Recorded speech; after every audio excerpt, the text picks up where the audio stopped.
Hello students, welcome to Learn With Me. As you know, we have started civics of class 10th. This is the third part of chapter 1 power sharing. इससे पहले हम दो parts को already discuss कर चुके हैं जिसमें हमने बेल्जियम और श्रीलंका के बारे में पढ़ा। तो हमें ये समझ में आया कि पावर शेयरिंग कितनी ज़्यादा इम्पॉर्टेंट है एक डेमोक्रेटिक कंट्री के लिए, क्योंकि जब हम बेल्जियम को देखते हैं तो वहाँ पे बहुत सारी प्रॉब्लम्स थी।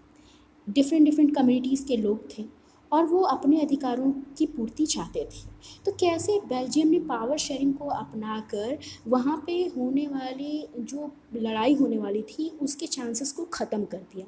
वहीं श्रीलंका ने पावर शेयरिंग को मानने से इनकार कर दिया, पावर शेयरिंग को अपनाने से मना कर दिया और वहाँ पे सिविल वार हुई और लाखों लोगों की जानें गई। तो यहाँ पे हमें ये समझ में आता है कि पावर शेयरिंग एक डेमोक्रेटिक कंट्री के लिए बहुत ज़्यादा ज़रूरी है। अब हम आगे यही डिस्कस करेंगे कि क्यों पावर शेयरिंग ज़रूरी है, उसके पीछे क्या क्या कारण है, हम रीजंस जानेंगे। और इससे दोस्तों आपके एग्जाम्स में सीधा सीधा क्वेश्चन आ सकता है कि why power sharing is desirable मतलब इम्पॉर्टेंट, क्यों ज़रूरी है। तो देखिए, इसके लिए आप दो तरह से रीजंस लिख सकते हैं। एक तो प्रूडेंशियल रीज़न लिख सकते हैं, दूसरा मॉरल रीज़न लिख सकते हैं।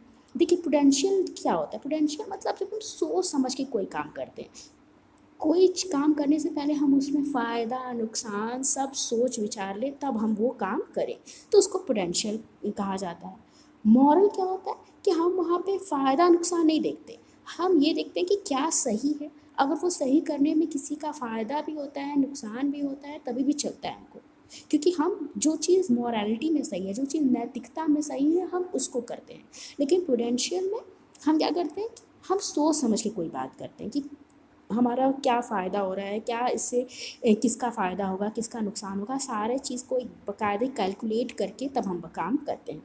तो प्रूडेंशियल रीज़न तब देखते हैं जब युक्तिपूर्ण तर्क देखते हैं तो क्यों ज़रूरी है पावर शेयरिंग। तो सबसे पहले अगर पावर शेयरिंग होगी तो जो कन्फ्लिक्ट हो रहा है डिफरेंट सोशल ग्रुप्स में, वो कन्फ्लिक्ट क्या हो जाएगा, उसकी पॉसिबिलिटी एकदम ख़त्म हो जाएगी। ख़त्म नहीं कह सकते मगर पॉसिबिलिटी कम तो ज़रूर हो जाएगी और लोगों में एक यूनिटी की भावना आएगी कि हाँ, हम एक ही देश में रहते हैं और हमारे पास भी उतने ही अधिकार हैं जितने दूसरों के पास हैं।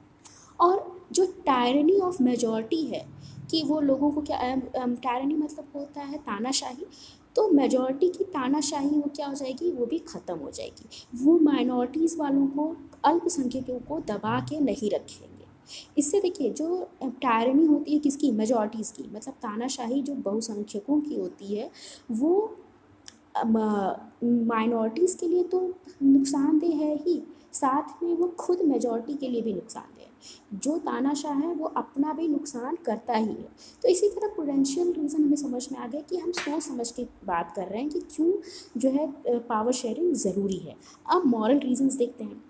हम क्या बोलते हैं कि हमारी कंट्री एक डेमोक्रेटिक कंट्री है। डेमोक्रेटिक का मतलब क्या होता है, डेमोक्रेसी का क्या मतलब होता है कि जहाँ पे हर किसी को अधिकार हो, हर कोई अपने बारे में निर्णय ले सकता है, अपना फ़ायदा नुकसान सोच समझ सकता है।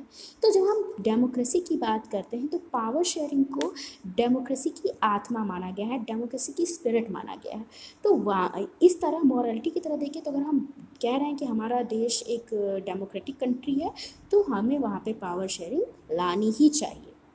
और एक वैध गवर्नमेंट, एक लेजिटिमेट गवर्नमेंट वही होती है जहाँ पे लोगों का, सिटीजन्स का पार्टिसिपेशन हो गवर्नमेंट के साथ, कि गवर्नमेंट जो भी रूल बनाए वो सारे सिटीजन्स को ध्यान में रख के बनाए। तो ये तो हुआ मॉरल रीजंस। तो आई होप आपको मॉरल और प्रूडेंशियल रीजंस दोनों में अंतर समझ में आया होगा। और इस तरह हमने कैसे प्रूव किया कि मॉरलिटी में भी पावर शेयरिंग ज़रूरी है, और अगर सोच समझ के भी देखा जाए, पूरा फ़ायदा नुकसान देखा जाए, तभी भी पावर शेयरिंग ज़रूरी है हमारी कंट्री के लिए या फिर किसी भी डेमोक्रेटिक कंट्री के लिए। आगे बढ़ते हैं। देखिए, अब फॉर्म्स ऑफ पावर शेयरिंग कि किस तरह से, कहाँ कहाँ, कैसे कैसे आप पावर शेयरिंग करते हैं। ज़रूरी नहीं कि जैसा हमने अपना पावर शेयरिंग हमारी कंट्री में हो रहा है दूसरी कंट्री में भी पावर शेयरिंग का वही तरीका हो। तो हर कंट्रीज़ में पावर शेयरिंग का अलग अलग तरीका होता है।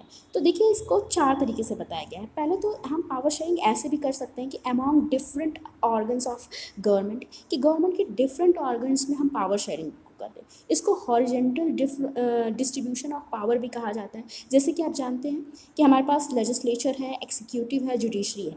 सबके पास अपने अपने अधिकार हैं, तीनों के पास अपने अपने अधिकार हैं। तीनों ऑर्गन्स क्या करते हैं, एक दूसरे पे नियंत्रण भी करते हैं। कोई भी अपने मनमाने से कुछ भी नहीं कर सकता, कोई भी कुछ भी करेगा तो उसको पता है कि बाकी दो उसको देखने के लिए हैं। तो यहाँ पे क्या है कि हॉरिजॉन्टल डिस्ट्रीब्यूशन है पावर का, कि सबके पास बराबर पावर है और सब एक दूसरे पे क्या रख रहे हैं, नज़र रख रहे हैं, और इससे डिस्क्रिमिनेशन की संभावना, भेदभाव की संभावना क्या हो जा रही है, कम हो जा रही है। दूसरा देखते हैं, among different among government at different level, कि हम क्या करते हैं कि जैसे हमारे देश में कि एक सेंट्रल लेवल पे गवर्नमेंट है, फिर स्टेट लेवल पे है, फिर लोकल गवर्नमेंट्स है जैसे पंचायत ये सब। तो हम क्या करते हैं कि गवर्नमेंट को डिफरेंट लेवल पे बांट देते हैं, और इसको हम क्या करते हैं, वर्टिकल डिस्ट्रीब्यूशन ऑफ पावर, कि जो सेंटर में रहता है उसको थोड़ा ज़्यादा पावर होती है, स्टेट वाले को उससे कम होती हैं, लोकल वाले को उससे कम पावर्स होती हैं। तो यहाँ पे क्या होता है, लेकिन भले ही कम पावर हो, लेकिन कुछ जगह, कुछ ऐसे क्षेत्र होते हैं, कुछ ऐसे एरियाज़ होते हैं जहाँ पे ये सब तीनों भी एक दूसरे के निर्णयों में दखल अंदाजी नहीं कर सकते हैं। तो इस तरह भी हम पावर का डिस्ट्रीब्यूशन कर सकते हैं, पावर शेयरिंग कर सकते हैं। तीसरा देखते हैं, एमंग डिफरेंट सोशल ग्रुप्स। अब देखिए जैसे हमें बेल्जियम के बारे में पता चला, श्रीलंका पे पता चला कि यहाँ पे डिफरेंट सोशल ग्रुप्स थे, ठीक है, कम्युनिटी अलग अलग थी। तो उन्होंने क्या किया था कि सेंट्रल गवर्नमेंट भी बनाई थी, फिर स्टेट गवर्नमेंट भी बनाई थी, फिर एक कम्युनिटी गवर्नमेंट भी बनाई थी। कम्युनिटी गवर्नमेंट क्या थी कि वो सामुदायिक सरकार, कि वो क्या करेगी, अपनी अपनी कम्युनिटी के लोगों के हिसाब से लैंग्वेज से रिलेटेड और एजुकेशन से रिलेटेड, उनकी कास्ट से रिलेटेड जितने भी क्रिटिकल इश्यूज़ होंगे उस पर वो फैसले लेगी। तो कम्युनिटी गवर्नमेंट का यही काम होता है। तो हम कम्युनिटी गवर्नमेंट भी बना सकते हैं जिससे कि किसी भी जाति का, किसी भी कास्ट का, किसी भी रिलीजन का नुकसान ना हो, किसी भी लैंग्वेज ग्रुप का नुकसान ना हो। दूसरा आप देखते होंगे कि आपके यहाँ आरक्षण का वो सिस्टम है, रिजर्व कॉन्स्टिट्यूएंसीज है, कि सरकार में भी आप देखते हो, संसद में या कहीं पे भी, या फिर इंस्टीट्यूशंस में बड़े बड़े, या फिर जितनी भी गवर्नमेंट जॉब होती हैं वहाँ पे कुछ सीटें SC ST OBCs के लिए क्या की गई है, रिजर्व कर दी गई हैं, जिससे वो जो सोशल ग्रुप जो कि थोड़े डिप्रेस्ड हैं, जो जिनको थोड़ा दबा के रखा गया था बहुत पहले से, उनको ये ना लगे कि उनके साथ भेदभाव हो रहा है, उनको भी ऊपर उठने के पूरे मौके मिल सके। तो यहाँ पे हम सोशल ग्रुप्स के को ध्यान में रख के कम्युनिटी गवर्नमेंट भी बना सकते हैं और रिजर्व कॉन्स्टिट्यूएंसीज भी दे सकते हैं, जिसमें क्या हो, हर जो भी पिछड़े लोग हैं उनको थोड़ा सा रिजर्वेशन मिल सके, जिससे कि वो ऊपर उठ सके, ठीक है। फोर्थ टाइप पे आते हैं, among political parties pressure groups. देखो पॉलिटिकल पार्टीज़ क्या होती हैं, हमारे यहाँ डिफरेंट पॉलिटिकल पार्टीज़ हैं। अगर शायद एक ही पॉलिटिकल पार्टी होती तो क्या होता, तब देश इतना अच्छे से नहीं चलता, क्योंकि वो तानाशाह हो जाती है, उसको समझ में आता कि यार हाँ मेरा ही जहाँ है मेरा ही राज है, कोई मुझे रोकने वाला नहीं है। अब डिफरेंट पॉलिटिकल पार्टीज़ होने से क्या होता है कि हमें पता है कि अगर आज अगर उस पार्टी को पता है कि अगर आज वो गलत करेगी तो 5 साल बाद हम उस पार्टी को हटा के दूसरी पार्टी को चुन सकते हैं, या अगर वो पार्टी गलत करेगी तो उसको रोकने वाले के लिए दूसरी पार्टी भी है। तो डिफरेंट पार्टीज़ हैं, और कभी कभी आप देखोगे कि वो जो डिफरेंट पार्टीज़ हैं वो किसी पर्टिकुलर ग्रुप को लेके, वो अपने ग्रुप को लेके, अपने सोशल ग्रुप को लेके आवाज़ उठाती है, उसके प्रति वो ज़्यादा संवेदनशील होती है। और एक होता है कोलिएशन गवर्नमेंट, जिसे हम गठबंधन की सरकार बोलते हैं। देखिए जब क्या होता है, कभी कभी आप देखोगे कि बहुमत नहीं मिलता जब, तो क्या होते हैं, दो पार्टीज़ गठबंधन की सरकार बना लेती है। तो उसमें क्या होता है कि कुछ पावर जो होती हैं वो क्या होती है, दोनों पार्टीज़ के पास होती हैं। इस तरह भेदभाव की संभावना क्या हो जाती है, डिस्क्रिमिनेशन की संभावना ख़त्म हो जाती है, क्योंकि वो दोनों पार्टी आपस में पावर शेयर कर रही होती है। तो हमें समझ में आया कि पावर शेयरिंग हम कितने प्रकार से कर सकते हैं, और हर कंट्री अलग अलग टाइप से अपना पावर शेयरिंग कर सकता है जिसमें वो सुटेबल अपने आप को समझ रहा हो। तो यहाँ पे हमने चैप्टर फर्स्ट ख़त्म कर दिया। आई होप आपको पावर शेयरिंग पूरे अच्छी तरह से समझ में आया होगा। आप तीनों पार्ट्स देखिए, आई एम श्योर आपको पूरा लेक्चर समझ में आएगा।